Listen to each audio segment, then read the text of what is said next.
আমার জন্ম হয় 1920 সালের 17 মার্চ তারিখে। আমার আব্বার নাম শেখ লুৎফর রহমান। আমার ছোট দাদা খান সাহেব শেখ আব্দুর রশিদ একটা এমই স্কুল প্রতিষ্ঠা করেন আমাদের অঞ্চলের মধ্যে। সেকালে এই একটা মাত্র ইংরেজি স্কুল ছিল, পরে এটা হাই স্কুল হয়, সেটি আজও আছে। আমি তৃতীয় শ্রেণী পর্যন্ত এই স্কুলে লেখাপড়া করে আমার আব্বার কাছে চলে যাই এবং চতুর্থ শ্রেণীতে গোপালগঞ্জ পাবলিক স্কুলে ভর্তি হই। আমার মায়ের নাম সাইরা খাতুন। তিনি কোনোদিন আমার আব্বার সাথে শহরে থাকতেন না।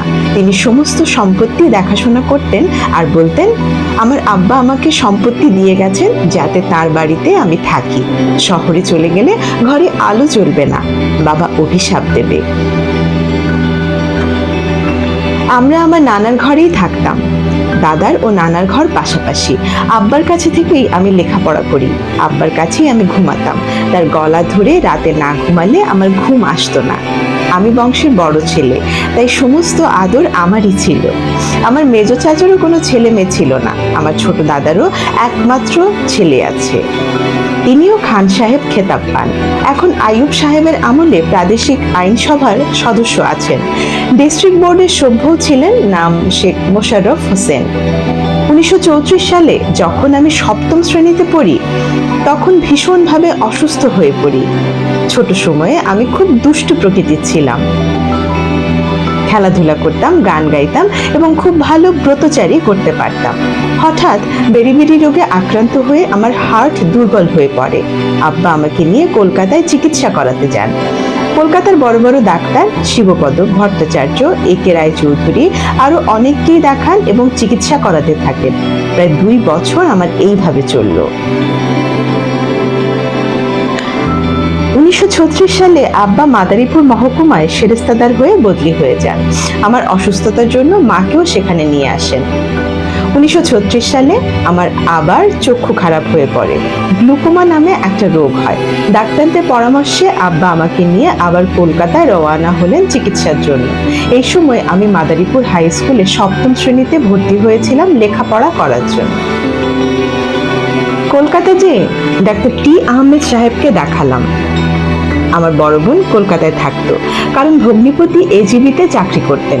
তিনি আমার মেজ বোন শেখ ফজলুল হক মনির মা। মনির বাবা পূর্বে সম্পর্কে আমার দাদা হতেন, তিনিও শেখ বংশের লোক। বোনের কাছেই থাকতাম, কোনো অসুবিধে হতো না।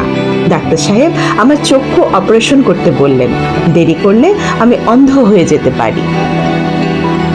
আমাকে কলকাতা মেডিকেল কলেজ হাসপাতালে ভর্তি করে দিলেন। ভোর 9টায় অপারেশন হবে। আমি ভয় পেয়ে পালাতে চেষ্টা করতে লাগলাম, কিন্তু পারলাম না। আমাকে অপারেশন ঘরে নিয়ে যাওয়া হলো। 10 দিনের মধ্যে 2টা চক্ষুই অপারেশন করা হলো। আমি ভালো হলাম। তবে কিছুদিন লেখাপড়া বন্ধ রাখতে হবে, চশমা পড়তে হবে। তাই 1936 সাল থেকেই চশমা পড়ছি। চোখের চিকিৎসার পর মাদারীপুরে ফিরে এলাম। কোনো কাজ নেই, লেখাপড়া নেই, খেলাধুলা নেই, শুধু একটা মাত্র কাজ, বিকালে সভায় যাওয়া। তখন স্বদেশী আন্দোলনের যুগ। মাদারীপুরের পূর্ণদাস তখন ইংরেজের আতঙ্ক। স্বদেশী আন্দোলন তখন মাদারীপুর ও গোপালগঞ্জের ঘরে ঘরে। আমার মনে হতো মাদারীপুরের সুভাষ বোসের দলই শক্তিশালী ছিল। 15-16 বছরের ছেলেদের স্বদেশীরা দলে ভেড়াতো। আমাকে রোজ সভায় বসে থাকতে দেখে আমার উপর কিছু যুবকের নজর পড়ল। ইংরেজদের বিরুদ্ধেও আমার মনে বিরূপ ধারণা সৃষ্টি হলো। ইংরেজদের এদেশে থাকার অধিকার নাই, স্বাধীনতা আনতে হবে। আমিও সুভাষবাবুর ভক্ত হতে শুরু করলাম। এই সভায় যোগদান করতে মাঝে মাঝে গোপালগঞ্জ, মাদারীপুর আসা যাওয়া করতাম, আর স্বদেশী আন্দোলনের লোকদের সাথেই মেলামেশা করতাম। গোপালগঞ্জের সেই সময়ের এসডিও আমার দাদা খান সাহেবকে একদিন হুঁশিয়ার করে দিয়েছিলেন। এই গল্প আমি পরে শুনেছি। 1937 সালে আবার আমি লেখাপড়া শুরু করলাম। এবার আর পুরনো স্কুলে পড়বো না, কারণ আমার সহপাঠীরা আমাকে পিছনে ফেলে গেছে। আমার আব্বা আমাকে গোপালগঞ্জ মিশন স্কুলে ভর্তি করিয়ে দিলেন। আমার আব্বাও আবার গোপালগঞ্জে ফিরে এলেন। এই সময় আব্বা কাজী আব্দুল হামিদ এমএসসি মাস্টার সাহেবকে আমাকে পড়াবার জন্য বাসায় রাখলেন। তার জন্য একটা আলাদা ঘরও করে দিলেন। গোপালগঞ্জের বাড়িটা আমার আব্বাই করেছিলেন। মাস্টার সাহেব গোপালগঞ্জে একটা মুসলিম সেবা সমিতি গঠন করেন, যার দ্বারা গরিব ছেলেদের সাহায্য করতেন। মুষ্টি ভিক্ষার চাল উঠাতেন সকল মুসলমান বাড়ি থেকে। প্রত্যেক রবিবার আমরা থলি নিয়ে বাড়ি বাড়ি থেকে চাউল উঠিয়ে আনতাম এবং এই চাল বিক্রি করে তিনি গরিব ছেলেমেয়েদের বই এবং পরীক্ষার ও অন্যান্য খরচ দিতেন। ঘুরে ঘুরে জায়গিরও ঠিক করে দিতেন। আমাকেই অনেক কাজ করতে হতো তার সাথে। হঠাৎ যক্ষা রোগে আক্রান্ত হয়ে তিনি মারা যান। তখন আমি এই সেবা সমিতির ভার নিই এবং অনেক দিন পরিচালনা করি। আরেকজন মুসলমান মাস্টার সাহেবের কাছেই টাকা পয়সা জমা রাখা হতো। তিনি সভাপতি ছিলেন আর আমি ছিলাম সম্পাদক। যদি কোনো মুসলমান চাউল না দিত, আমরা দল বল নিয়ে তার উপর জোর করতাম। দরকার হলে তার বাড়িতে রাতে ইট মারা হতো। এজন্য আমার আব্বার কাছে অনেক সময় শাস্তি পেতে হতো। আমার আব্বা আমাকে বাধা দিতেন না। আমি খেলাধুলাও করতাম, ফুটবল, ভলিবল ও হকি খেলতাম। খুব ভালো খেলোয়াড় ছিলাম না, তবু স্কুলের টিমের মধ্যে ভালো অবস্থান ছিল। এই সময় আমার রাজনীতির খেয়াল তত ছিল না। আমার আব্বা খবরের কাগজ রাখতেন, আনন্দবাজার, বসুমতী, আজাদ, মাসিক মোহাম্মদী ও সওগাত। ছোটকাল থেকে আমি সকল কাগজই পড়তাম। স্কুলে ছেলেদের মধ্যে আমার বয়স একটু বেশি হয়েছে, কারণ প্রায় 4 বছর আমি লেখাপড়া করতে পারি নাই। আমি ভীষণ একগুঁয়ে ছিলাম। আমার একটা দল ছিল, কেউ কিছু বললে আর রক্ষা ছিল না, মারপিট করতাম। আমার দলের ছেলেদের কেউ কিছু বললে একসাথে ঝাঁপিয়ে পড়তাম। আমার আব্বা মাঝে মাঝে অতিষ্ঠ হয়ে উঠতেন, কারণ ছোট শহর, নালিশ হতো। আমার আব্বাকে আমি খুব ভয় করতাম। আরেকজন ভদ্রলোককে ভয় করতাম, তিনি আব্দুল হাকিম মিয়া। তিনি আমার আব্বার অন্তরঙ্গ বন্ধু ছিলেন, একসঙ্গে চাকরি করতেন। আমাকে কোথাও দেখলেই আব্বাকে বলে দিতেন অথবা নিজেই ধমকিয়ে দিতেন। যদিও আব্বাকে ফাঁকি দিতে পারতাম, তাকে ফাঁকি দিতে পারতাম না। আব্বা থাকতেন শহরের একদিকে আর তিনি থাকতেন অন্যদিকে। হাকিম সাহেব বেঁচে নেই, তার ছেলেরা লেখাপড়া শিখে মানুষ হয়েছে। একজন কেন্দ্রীয় সরকারের অধীনে বড় চাকরি করেন, আরেকজন সিএসপি হয়েছে। তখন গোপালগঞ্জে এমএলএ ছিলেন খন্দকার শামসুদ্দিন আহমেদ সাহেব। তিনি নামকরা উকিলও ছিলেন। তার বড় ছেলে খন্দকার মাহবুবউদ্দিন ওরফে ফিরোজ আমার বন্ধু ছিল। দুজনের মধ্যে ভীষণ ভাব ছিল। ফিরোজ এখন হাইকোর্টের অ্যাডভোকেট। দুই বন্ধুর মধ্যে এত মিল ছিল, কেউ কাউকে না দেখলে ভালো লাগতো না। খন্দকার শামসুদ্দিন সাহেবের সঙ্গে আমার আব্বার বন্ধুত্ব ছিল, অমায়িক ব্যবহার তার। জনসাধারণ তাকে শ্রদ্ধা করত ও ভালোবাসত। তিনি মরহুম শেরে বাংলা একে ফজলুল হক সাহেবের কৃষক শ্রমিক পার্টির সদস্য ছিলেন। তখন হক সাহেব বাংলার প্রধানমন্ত্রী হলেন এবং মুসলিম লীগে যোগদান করলেন। খন্দকার সাহেবও তখন মুসলিম লীগে যোগদান করেন। যদিও কোনো দলেরই কোনো সংগঠন ছিল না, ব্যক্তিগত জনপ্রিয়তার উপরই সবাই নির্ভর করত। মুসলিম লীগ তো তখন শুধু কাগজপত্রে ছিল।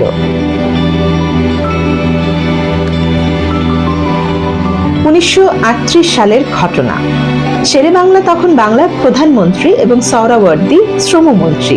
তারা গোপালগঞ্জে আসবেন, বিরাট সভার আয়োজন করা হয়েছে, এক্সিবিশন হবে ঠিক হয়েছে। বাংলার দুই নেতা একসাথে গোপালগঞ্জে আসবেন। মুসলমানদের মধ্যে বিরাট আলোড়নের সৃষ্টি হলো। স্কুলের ছাত্র আমরা তখন। আগেই বলেছি আমার বয়স একটু বেশি, তাই স্বেচ্ছাসেবক বাহিনী করার ভার পড়লো আমার উপর। আমি স্বেচ্ছাসেবক বাহিনী করলাম দলমত নির্বিশেষে সবাইকে নিয়ে। পরে দেখা গেল হিন্দু ছাত্ররা স্বেচ্ছাসেবক বাহিনী থেকে সরে পড়তে লাগলো। ব্যাপার কি বুঝতে পারছি না। এক বন্ধুকে জিজ্ঞাসা করলাম, সেও ছাত্র। সে আমাকে বলল, কংগ্রেস থেকে নিষেধ করেছে আমাদের যোগদান করতে, যাতে বিরূপ সংবর্ধনা হয় তারও চেষ্টা করা হবে। এক্সিবিশনে যাতে দোকানপাট না বসে তাও বলে দেয়া হয়েছে। তখনকার দিনে শতকরা 80টি দোকান হিন্দুদের ছিল। আমি এ খবর শুনে আশ্চর্য হলাম, কারণ আমার কাছে তখন হিন্দু মুসলমান বলে কোনো জিনিস ছিল না। হিন্দু ছেলেদের সাথে আমার খুব বন্ধুত্ব ছিল, একসাথে গান বাজনা, খেলাধুলা, বেড়ানো সবই চলতো। আমাদের নেতারা বললেন, হক সাহেব মুসলিম লীগের সাথে মন্ত্রিসভা গঠন করেছেন বলে হিন্দুরা ক্ষেপে গিয়েছে। এতে আমার মনে বেশ একটা রেখাপাত করলো। হক সাহেব ও শহীদ সাহেবকে সংবর্ধনা দেওয়া হবে, তার জন্য যা কিছু প্রয়োজন আমাদের করতে হবে। আমি মুসলমান ছেলেদের নিয়ে স্বেচ্ছাসেবক বাহিনী করলাম, তবে কিছু সংখ্যক নমশূদ্র শ্রেণীর হিন্দু যোগদান করলো, কারণ মুকুন্দ বিহারী মল্লিক তখন মন্ত্রী ছিলেন এবং তিনিও হক সাহেবের সাথে আসবেন। শহরে হিন্দুরা সংখ্যায় খুবই বেশি, গ্রাম থেকে যথেষ্ট লোক এলো, বিশেষ করে নানা রকম অস্ত্র নিয়ে। যদি কেউ বাধা দেয়, যা কিছু হয় হবে, সাম্প্রদায়িক দাঙ্গাও হতে পারত। হক সাহেব ও শহীদ সাহেব এলেন, সভা হলো, এক্সিবিশন উদ্বোধন করলেন, শান্তিপূর্ণভাবে সকল কিছু হয়ে গেল। হক সাহেব পাবলিক হল দেখতে গেলেন আর শহীদ সাহেব গেলেন মিশন স্কুল দেখতে। আমি মিশন স্কুলের ছাত্র, তাই তাকে সংবর্ধনা দিলাম। তিনি স্কুল পরিদর্শন করে হাঁটতে হাঁটতে লঞ্চের দিকে চললেন, আমিও সাথে সাথে চললাম। তিনি ভাঙা ভাঙা বাংলায় আমাকে কিছু জিজ্ঞাসা করছিলেন আর আমি উত্তর দিচ্ছিলাম। আমার দিকে চেয়ে জিজ্ঞাসা করলেন আমার নাম এবং বাড়ি কোথায়। একজন সরকারি কর্মচারী আমার বংশের কথা বলে আমাকে পরিচয় করিয়ে দিলেন। তিনি আমাকে ডেকে নিলেন খুব কাছে, আদর করলেন এবং বললেন, তোমাদের এখানে মুসলিম লীগ করা হয় নাই? বললাম, কোনো প্রতিষ্ঠান নাই, মুসলিম ছাত্রলীগও নাই। তিনি আর কিছু বললেন না, শুধু নোটবুক বের করে আমার নাম ও ঠিকানা লিখে নিলেন। কিছুদিন পরে আমি একটা চিঠি পেলাম, তাতে তিনি আমাকে ধন্যবাদ দিয়েছেন এবং লিখেছেন কলকাতা গেলে যেন তার সঙ্গে দেখা করি। আমিও তার চিঠির উত্তর দিলাম। এইভাবে মাঝে মাঝে চিঠিও দিতাম। এই সময় একটা ঘটনা হয়ে গেল। হিন্দু মুসলমানদের মধ্যে একটু আড়াআড়ি চলছিল। গোপালগঞ্জ শহরের আশেপাশেও হিন্দু গ্রাম ছিল। দুই একজন মুসলমানের উপর অত্যাচারও হলো। আব্দুল মালেক নামে আমার এক সহপাঠী ছিল, সে খন্দকার শামসুদ্দিন সাহেবের আত্মীয় হতো। একদিন সন্ধ্যায়, আমার মনে হয় মার্চ বা এপ্রিল মাস হবে, আমি ফুটবল মাঠ থেকে খেলে বাড়ি এসেছি। আমাকে খন্দকার শামসুল হক ওরফে বাসুমিয়া মুক্তার সাহেব, পরে মহকুমা আওয়ামী লীগের সভাপতি ছিলেন, ডেকে বললেন, মালিককে হিন্দু মহাসভা সভাপতি সুরেন ব্যানার্জির বাড়িতে ধরে নিয়ে মারপিট করেছে, যদি পারো একবার যাও, তোমার সাথে ওদের বন্ধুত্ব আছে বলে তাকে ছাড়িয়ে নিয়ে আসো। আমি আর দেরি না করে কয়েকজন ছাত্র ডেকে নিয়ে ওদের ওখানে যাই এবং অনুরোধ করি ওকে ছেড়ে দিতে। রমাপদ দত্ত নামে এক ভদ্রলোক আমাকে দেখেই গাল দিয়ে বসলো। আমিও তার কথার প্রতিবাদ করলাম এবং আমার দলের ছেলেদের খবর দিতে বললাম। এর মধ্যে রমাপদরা থানায় খবর দিয়েছে, 3 জন পুলিশ এসে হাজির হয়ে গিয়েছে। আমি বললাম, ওকে ছেড়ে দিতে হবে, না হলে কেড়ে নেব। আমার মামা শেখ সিরাজুল হক, একই বংশের, তখন হোস্টেলে থেকে লেখাপড়া করতেন। তিনি আমার মা ও বাবার চাচাতো ভাই। নারায়ণগঞ্জে আমার এক মামা ব্যবসা করতেন, তার নাম শেখ জাফর সাদেক। তার বড় ভাই ম্যাট্রিক পাশ করেই মারা যান। আমি খবর দিয়েছি শুনে দল বল নিয়ে ছুটে এসেছেন।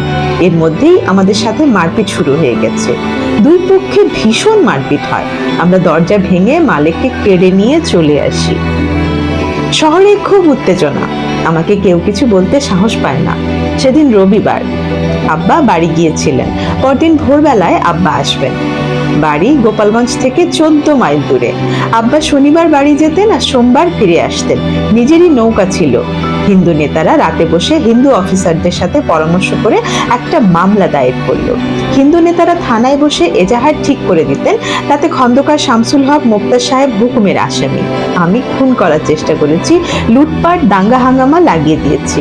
ভোরবেলায় আমার মামা মুক্তার সাহেব, খন্দকার শামসুদ্দিন আহমেদ এমএলএ সাহেবের মুহুরি জহুর শেখ, আমার বাড়ির কাছের বিশেষ বন্ধু শেখ নুরুল হক ওরফে মানিক মিয়া, সৈয়দ আলী খন্দকার, আমার সহপাঠী আব্দুল মালেক এবং অনেক ছাত্রের নাম এজাহারে দেয়া হয়েছিল।